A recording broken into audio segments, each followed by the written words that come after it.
Babangida was one of the 3 northern soldiers responsible for the assassination of Lieutenant Colonel Gabriel Ohaneze. Ohaneze was the commander of the 2nd Battalion in Abeokuta, and there was a mutiny there. A mutiny that was carried out or led by 3 northern soldiers: Lieutenant Sani Bello, Lieutenant Ibrahim Babangida at the time, and Lieutenant Garba Duba.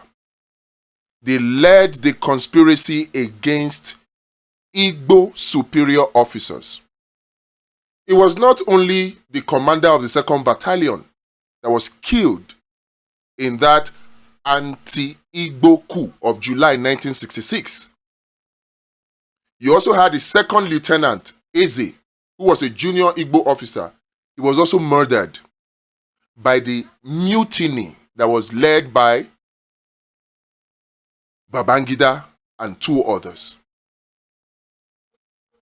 So when Babangida comes out now to say that the northern coup, the January 15 coup of 1966 was not an Igbo coup, and Nigerians are clapping for him, I am surprised and I'm shocked at how easily we can allow Babangida dribble us again.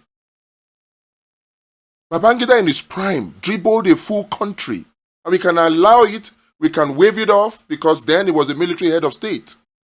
But now, on his way to his grave, we still allow him to dribble us like this? It's shameful, at least.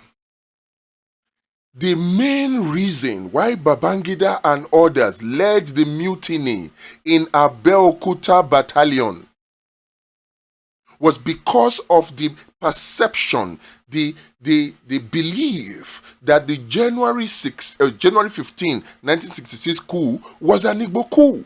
So the July 1966 coup was an anti-Igbo coup.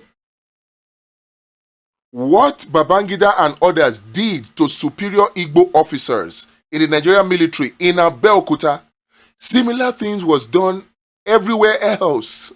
In fact, in Lagos, Igbo officers were humiliated on the tarmac in the full glare of people.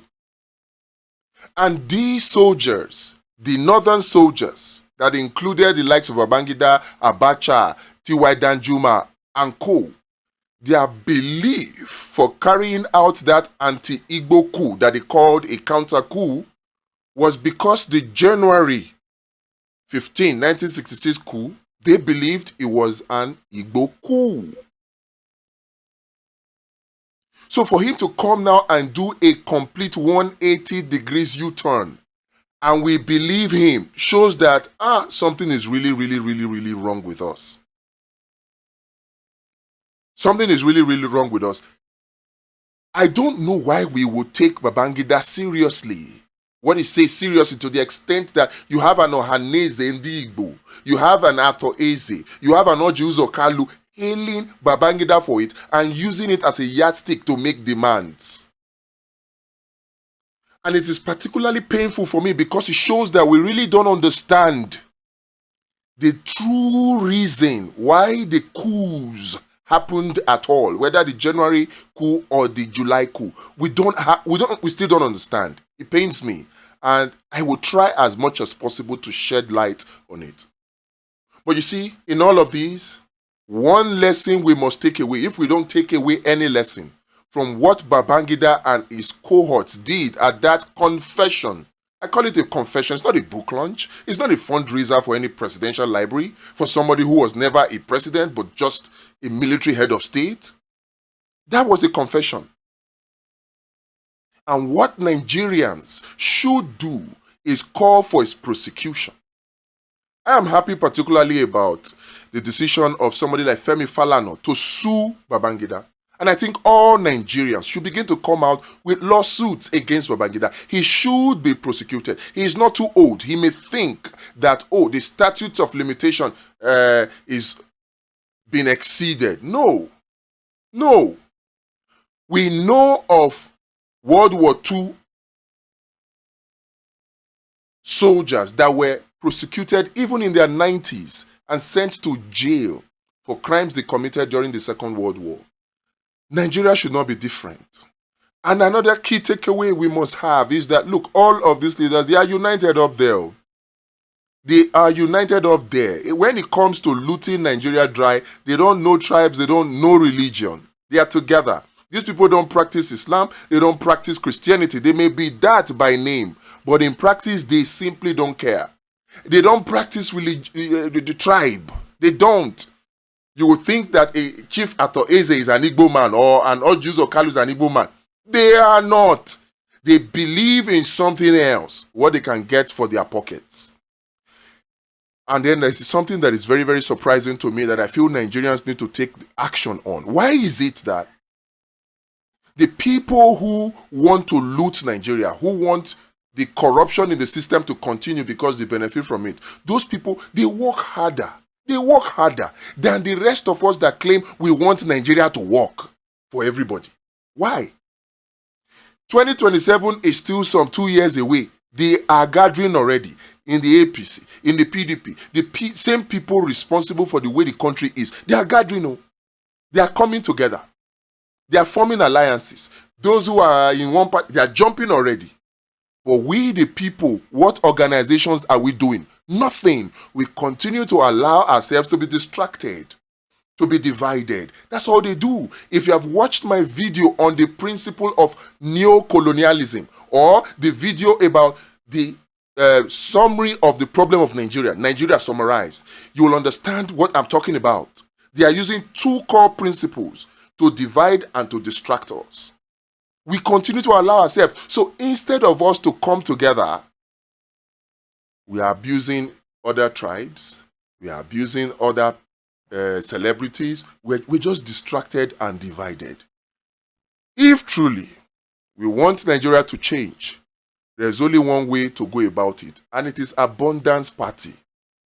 You have to join forces with us to start this party. I cannot stress it enough. If you think that coming online and becoming an expert problem analyst of Nigeria will solve anything, you're joking. All the analysis we have been doing, all the solutions we have been proffering to these people, you think they don't know about it? They know. But they simply would not implement it because it is not in their best interest to do so. They are interested in their bellies and in their pockets. So, no matter how loud our shout is, no matter how loud our complaints are, they won't change. They won't. So what is the way forward? Abundance Party. These people have the resources to even pay people, rabble-rousers. Somebody will come now and tell us, oh, your political party will not work. These are paid rabble-rousers. Let us not allow those kind of people to distract us from doing what we know is the right thing to do. Come and join us. All we need from you is 1,000 naira. 1,000 naira. There's a link in the description. There's an account. Send us that 1,000 naira. We will form a party that is a level playing field. A party that you can go to even if you don't have deep pockets. A party that any Nigerian is free to run for office so long as they subscribe to the ideology of the party. So long as they believe in Nigeria first, not their pockets. So long as they have integrity. You see, this Abundance Party, you don't need to have billions to run elections. You don't need to know anybody. All you need is your ideas and your integrity and your ability to convince people. You don't need billions. You don't need deep pockets. This is the only party that will level the political playing field in Nigeria. It is. Unless you are just power hungry, like people like Valentine Ndigbo that left Labour Party to APC. Unless you are just power hungry or you're not serious about a Nigeria that works, you cannot be going back to a party like the APC or the PDP or even Labour Party. There is only one party that guarantees a level playing field. And that is the only thing that will open up the political terrain, the political atmosphere to people that will give you a new constitution, to people that will give us true federalism, to people that will say, okay, let us use diaspora voting. It is only this party. It is only this party. So as much as you can, minimum, even if you have less than 1,000 naira, send to us. Let us form this party together. This is the only way forward. If we don't do that, people like Babangida will continue to come and boo-boo us. No, Maradona us. They call him Maradona now, the evil genius. And he's excited about it. Because he successfully Maradona the full country. Let's not allow him to do it again. So as much as I will say, come out with your lawsuits, follow the steps of Femi Falana. As much as I will say that, it will all be in vain if we don't engage to create a political party that will create a level playing field, that will give Nigeria the quality leader that Nigeria needs. Send us that 1,000 naira. Send us more if you can. This is the only way to fix Nigeria. Palliatives will not fix Nigeria. Don't think that doing giveaway will fix Nigeria. Those will only feed the people for a time. The culture of consumption will continue unless you have right-thinking people that will move us away from it and put us on the path of production. We need to be producing.